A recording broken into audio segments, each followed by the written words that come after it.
This is going to be a CD review for Blink's Dude Ranch, as you can tell by the title. And I stopped doing these CD reviews for a little while just because I was kind of distracted with getting my new EP out and some other stuff. And I don't know, a lot of you were like really asking me a lot when I was going to keep doing these, so I might as well just do them if you guys are really interested in them. I actually tried recording this video last night and I rambled so much and had such a low battery that the camera eventually just shut off, so that's not going to happen this time. But because that happened, I'm a little more prepared. I kind of did last night's video. Like I said, I just rambled a lot, so I got some notes, and let's go from there. Dude Ranch was an album that I really didn't connect with initially. When I started listening to Blink, it was around 2002, like kind of right before Boxcar Racers started, actually. And so I was really into like the Take Off Your Pants and Jacket stuff and the Enema of the State stuff. And while I was okay with some of the songs on Dude Ranch, it just took me a long time to really appreciate it for what it was. And even though it took me so long to get into those songs, like compared to say like, Adam's Song, Dysentery Gary, or Rock Show and stuff like that, that stuff I liked immediately. But there's a lot of songs on Dude Ranch like Waggy and Lemmings and Untitled that just took me a long time to get into, and those now are some of my favorite Blink songs altogether. I think that the Dude Ranch album has, a good long-term value. I feel like the songs won't really get old for people as quick. Say I've been listening to Blink, like I said, for almost 14 years now, and I'd much rather listen to Josie than I would, What's My Age Again or Rock Show or something like that, just to compare, singles that I've heard 100 times, that I've heard 1,000 times, if not more. And I don't know, I just think the songs are a little bit more, I don't really know what the word is, but they just have a little bit more to them on Dude Ranch. And while I still love, like the Enema of the State stuff and After, there's just something about Dude Ranch that none of the other albums have. I like the songs a lot better than, as a whole, than some of the stuff on like the later years. But I will say the production itself doesn't really do much for me. But it kind of adds to the punk sort of charm. And there's definitely a big difference between Blink in 1997 or 98, I don't even remember what year this album came out, one of those years, and 1999, because once they got that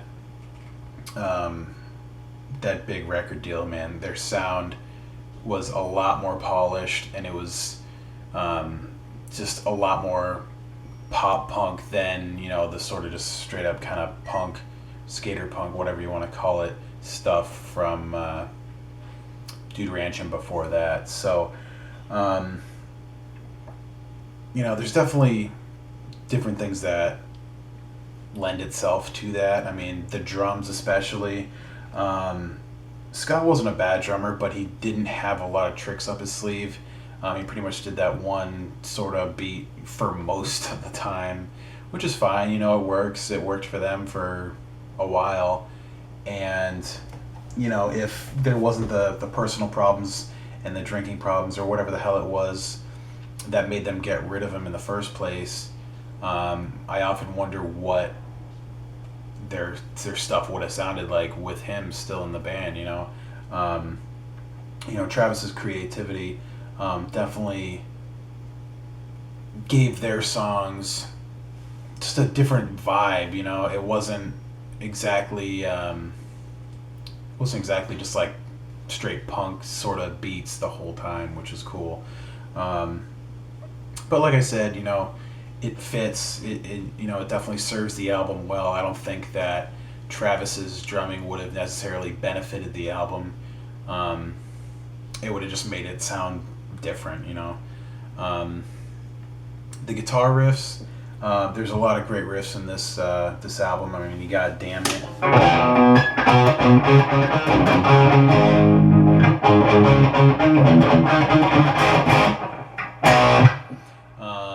What else you got? You got "Enthused" is a great guitar song.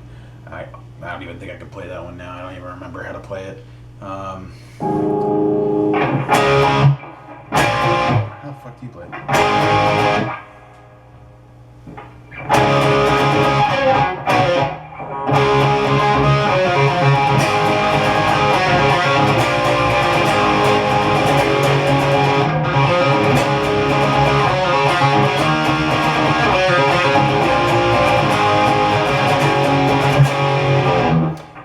So that's a pretty cool riff.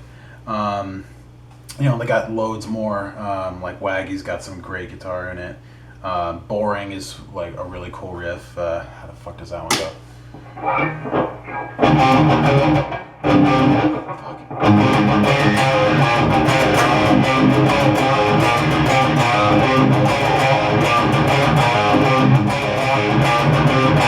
Something like that. I don't remember exactly.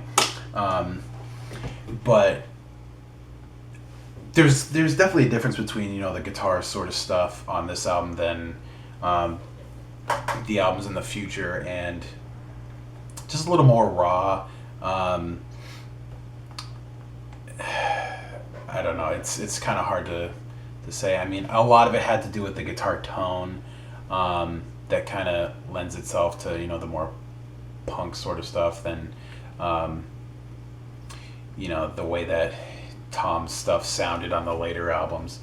I don't necessarily think his writing style changed that drastically between the albums, but I don't know. Maybe you guys disagree. I don't know. But yeah, there are definitely a lot of fun songs to play on this album. I mean, from start to finish, a guitarist isn't going to be bored for sure. The bass is cool. There's definitely a lot of different sort of bass sounds on this album. I think he was still using his Music Man or Ernie Ball or whatever the hell it was. I think he was using a Stingray or something at one point. And it definitely had a different sort of sound to it.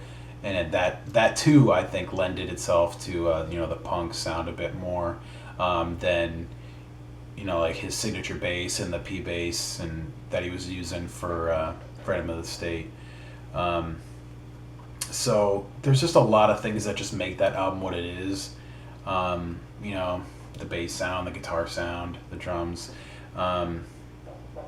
and they just all came together really well and just made that album great for what it is. The lyrics, I don't think were anything too crazy.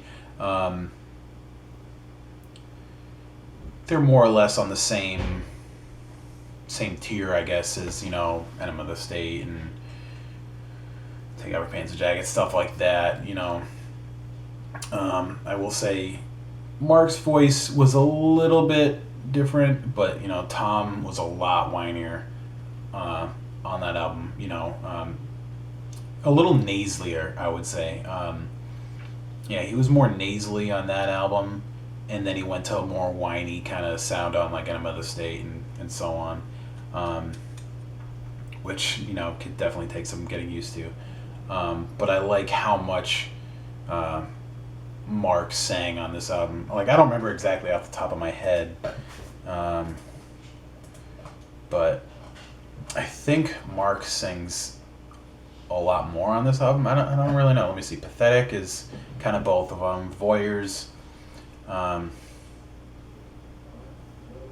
Who the fuck does sing Voyeur? Is it bad that I can't remember this sort of shit and I listen to it all the time? Voyeur's mostly Tom. Damn It's mostly, well, it's pretty much all Mark, even though live, you know, Tom sings some more stuff. Boring's Tom, I think. I don't know.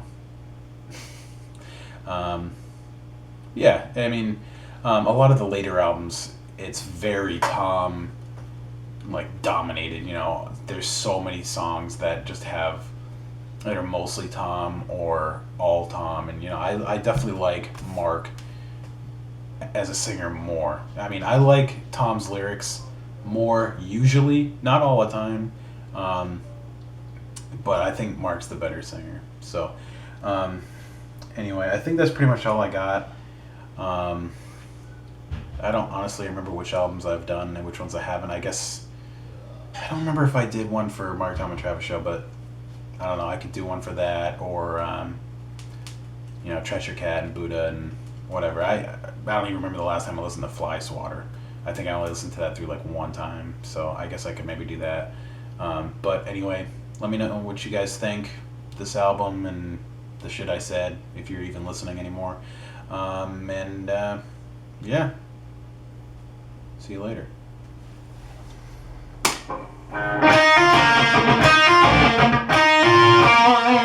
I think my guitar's out of tune. Definitely.